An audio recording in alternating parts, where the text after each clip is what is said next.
My name is Katie Ruiz, and I wrote and illustrated a book called Brian the Wildflower, and I'm going to read it to you now.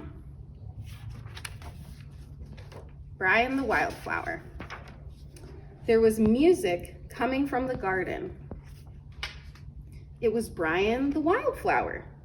He was different from the other flowers. He wanted to grow long and tall and in different directions and sing his songs for the world.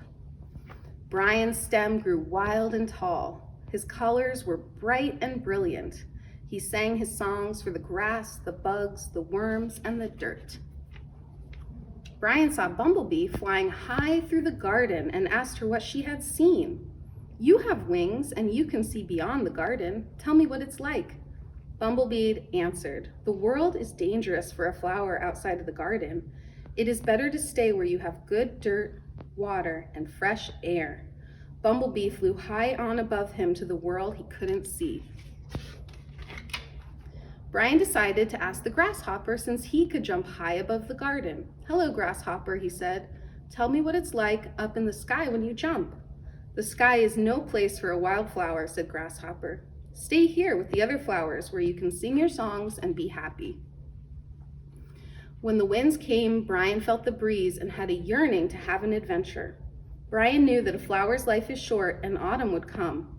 Soon his leaves would curl and dry. A strong breeze picked up. Brian thought to ride the wind like the birds do. He knew it would be a risk to pull his roots from the dirt, but he decided it was worth it to fly with the birds that windy day. Brian pulled up his roots and he spread his colorful petals to the sun. He puffed out his chest and he sang out loud for his friends in the garden. The wind lifted him and carried him to the sky. When the wind started to die down, Brian was afraid of falling. He decided to relax and enjoy the fall much as he enjoyed the flight. He fell lower and lower, close to the ground. Brian knew that a flower's life is short, but worth the flight. Suddenly, a bird flying by grabbed Brian in her beak.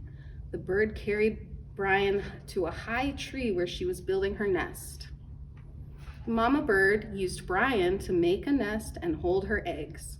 Brian no longer had water or dirt, but he was happy to be high in the tree with the bird and the eggs. As Mama bird weaved her nest, some of Brian's seeds fell from his center. They danced through the air like a song and landed in the fresh dirt below. The rains came and watered the seeds. The sun came out and Brian's special seeds began to grow. New wildflowers grew everywhere and each of them had the seeds of Brian's songs. The end. Thank you.